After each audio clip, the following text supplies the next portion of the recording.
Hello students, मैं Amit Gautam, Resonance PCCP Hindi and Sanskrit coordinator. और आज के इस वीडियो लेक्चर में हम बात करेंगे कोर्स बी क्लास 10th का स्पर्श भाग 2 का पद्य भाग। और पद्य भाग में एक बहुत ही महत्वपूर्ण चैप्टर जिसके राइटर जिसके कवि हैं मिस्टर सुमित्रानंदन पंत, और उन्होंने एक बहुत ही बेहतरीन कविता लिखी है पर्वत प्रदेश में पावस। और आज इसी कविता के बारे में हम डिस्कशन करने वाले हैं कि पर्वत प्रदेश में पावस जो ये कविता है यहाँ पर किस चीज के बारे में वर्णन किया है।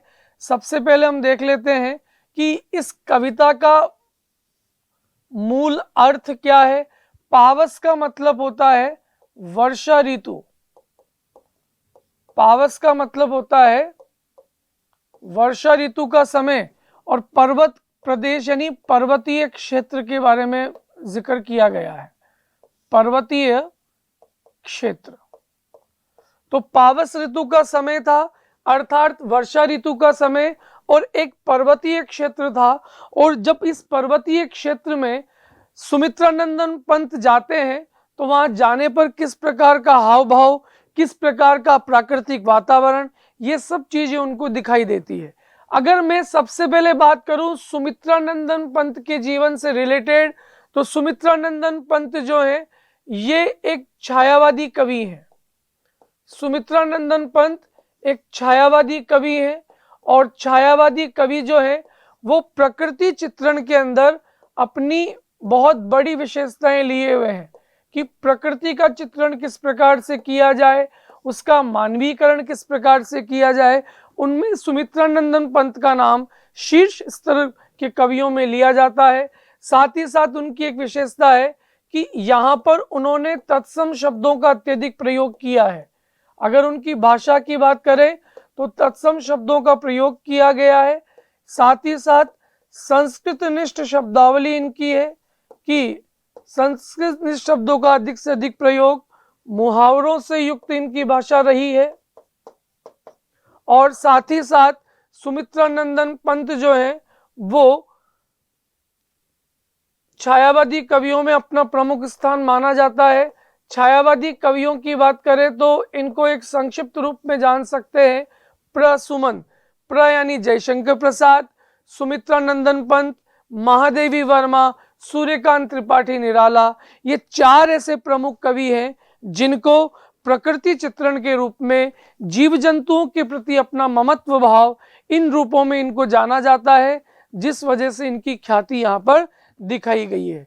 इसके साथ एक और इनकी अगर भाषा में जोड़ा जाए तो सामासिक पदों से युक्त इनकी भाषा रही है कि यहाँ पर कई सामासिक पदों का प्रयोग भी इन्होंने अपनी भाषा के अंदर करने का प्रयास किया है। अब हम सीधे चलते हैं इनके द्वारा लिखी गई एक बहुत ही महत्वपूर्ण कविता पर्वत प्रदेश में पावस।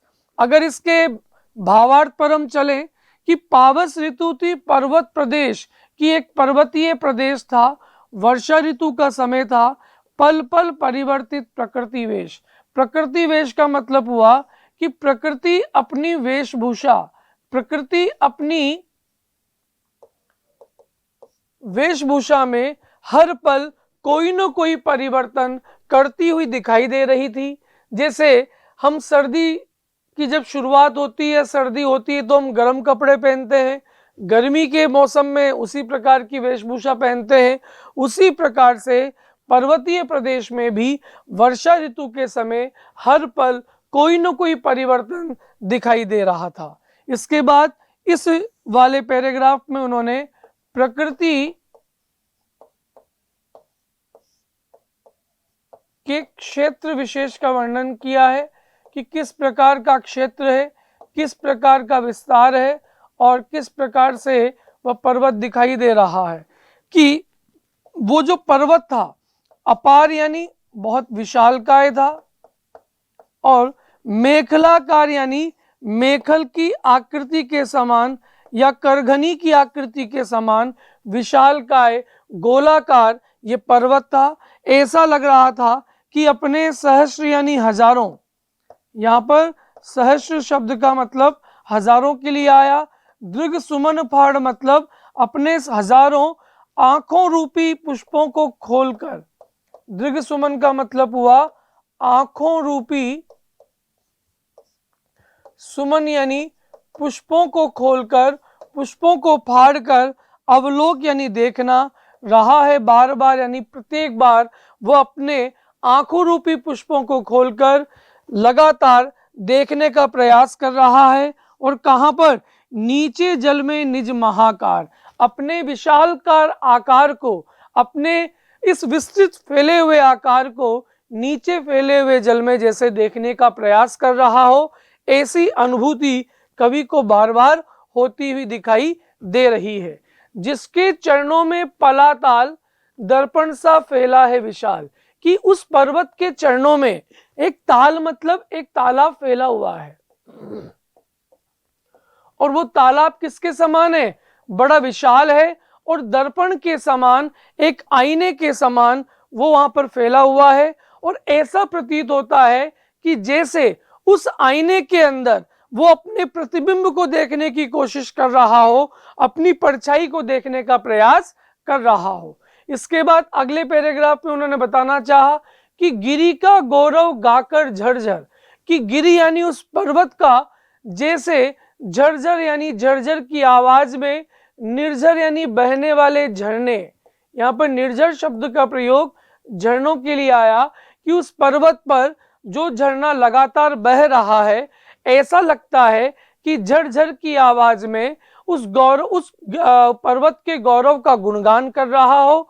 मद में नस नस उत्तेजित कर, वहां पर आने वाले व्यक्ति, दर्शनार्थी या वहां आने वाले घूमने वाले पर्यटक, वह उनके नस नस में उत्तेजना और रोमांच का संचार वहां की उस प्राकृतिक छवि को देख करके दिखाई दे रहा हो। मोतियों की लड़ियों के समान वो सुंदर प्रतीत हो रहे हैं, और ऐसा लगता है कि झाग के समान वो लगातार प्रवाहित होते हुए नीचे जमीन पर आ रहे हो, ऐसी अनुभूति हो रही है। साथ ही साथ उन्होंने कहा कि गिरिवर के उड़ से उठ उठकर उच्च आकांक्षाओं से तरुवर, कि वे पर्वत जो है उनके हृदय से उठने वाले, विकसित होने वाले, उच्च आकांक्षा मतलब विकसित होने वाले और ऊंची ऊंची आकांक्षाओं को लिए हुए तरुवर, यहाँ पर शाल के वृक्षों के लिए कहा है। तरुवर जो है वो शाल के वृक्षों की बात की गई है, कि शाल के वृक्ष जो है वो ऊंची ऊंची आकांक्षाओं को लिए हुए अपनी लंबी लंबी ऊंचाई के माध्यम से उस मौन, नीरव यानी मौन, नभ यानी आकाश की ओर, मौन यानी चुपचाप रहने वाले उस मौन आकाश की ओर, अनिमेष यानी निरंतर, अटल यानी एक स्थान पर स्थिर होकर लगातार देखने का प्रयास कर रहे हों, लेकिन एक मनुष्य के समान उन आकांक्षाओं को पूरी न करने पाने की जो छटपटाहट है, जो चिंता है, वो वैसी ही शाल के वृक्षों के अंदर दिखाई दे रही है। तो यह मानवीकरण का प्रयोग किया गया है, कि जैसे एक मनुष्य के अंदर हाई एक्सपेक्टेशन होती है और उन अपेक्षाओं पर खरा उतरने की चिंता उसके मन में सताती रहती है, उसी प्रकार शाल के वृक्ष भी मौन आकाश की ओर ऐसा लगता है कि जैसे उसको छूने का प्रयास कर रहे हों, और लेकिन उनके मन में वो कुछ चिंताएं व्याप्त है। तीसरे पैराग्राफ में उन्होंने कहा कि उड़ गया अचानक लो भूधर, कि ऐसा लगता है कि भयंकर बारिश शुरू हो चुकी है, और मूसलाधार बारिश में भूधर यानी वही पर्वत, या पर्वत का पर्यायवाची है, कि वह पर्वत जो मेखलाकार आकृति का था, जो दिखाई दे रहा था, अब सिचुएशन थोड़ी चेंज हो चुकी है। वो ऐसा लगता है कि वह पर्वत अचानक फड़का अपार पारद के पर बादलों के पंखों को लगा करके कहीं दूसरे स्थान पर उड़ता हुआ जा रहा हो। अब केवल रव शेष रह गए निर्जर, अब केवल उनकी आवाजें हमें सुनाई दे रही है। ऐसा लग रहा है कि पूरा का पूरा अंबर या आकाश उस पृथ्वी पर आकर के, उस छोटे से भूभाग पर आकर के गिर गया हो। दस गए धरा में सभे शाल, कि शाल के वृक्ष, जो शाल के वृक्ष थे, वो भयभीत होकर के धरती में दबे हुए से दिखाई दे रहे हैं। उठ रहा धुआं जल गया ताल, कि चारों तरफ धुआं ही धुआं दिखाई दे रहा है उस ओस के कारण, उस कोहरे के कारण।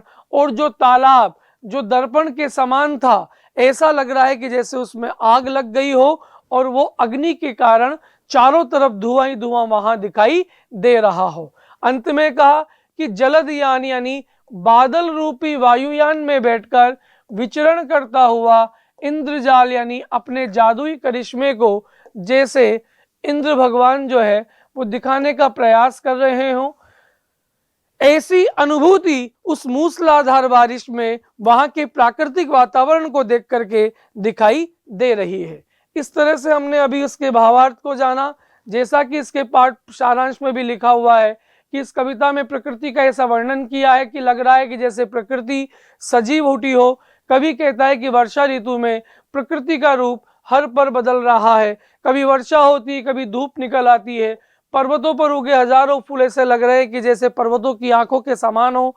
वो इन आंखों के सहारे अपने आप को चरणों में फैले हुए दर्पण रूपी तालाब में देखने का प्रयास कर रहे हो।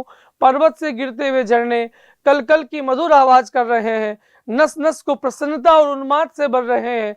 पर्वतों पर उगे हुए पेड़ शांत आकाश को ऐसे देख रहे हैं कि जैसे उसको छूना चाहते हो। बारिश के बाद मौसम ऐसा हो गया है कि जैसे घनी कोहरा, घनी धुंध हो चुकी हो, मानो पेड़ कहीं उड़ गए हो, गायब हो गए हो, चारों तरफ धुआं ही धुआं हो गया हो, जिस कारण से तालाब में आग लग गई हो। ऐसा लग रहा है कि इस मौसम में इंद्र भी अपना बादल रूपी विमान लेकर इधर उधर जादू का करिश्मा दिखाता हुआ लगातार घूम रहा हो।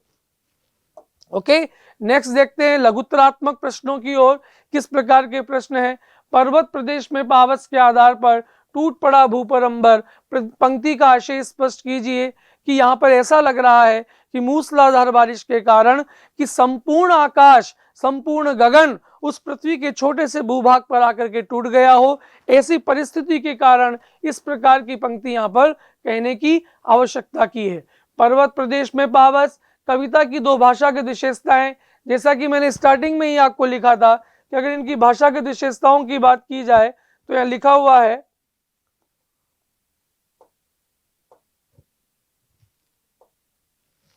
कि यहाँ पर छायावादी कवि हैं, प्रकृति चित्रण का प्रयोग किया गया है, तत्सम शब्दों का प्रयोग किया गया है, संस्कृत शब्दों का प्रयोग किया गया है, मुहावरों से युक्त भाषा है, सामासिक पदावली से युक्त भाषा है। तो इस तरह से अभी हमने जाना कि यहाँ पर दो भाषा के विशेषताओं का जिक्र करने की बात थी, जबकि यहाँ पर कई प्रकार की भाषा की विशेषताएं हम लिख सकते हैं।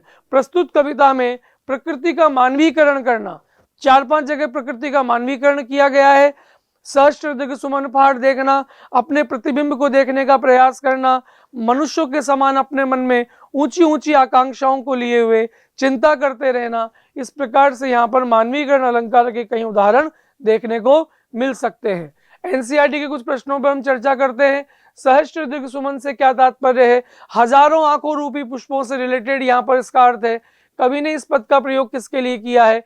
कि अपने हजारों सुमन रूपी नेत्रों से अपने ही प्रतिबिंब, अपने ही परछाई को निहारते रहना। पर्वतों पर खिले हुए सहस्त्र फूलों का पर्वतों के नेत्रों के रूप में मानवीकरण करना।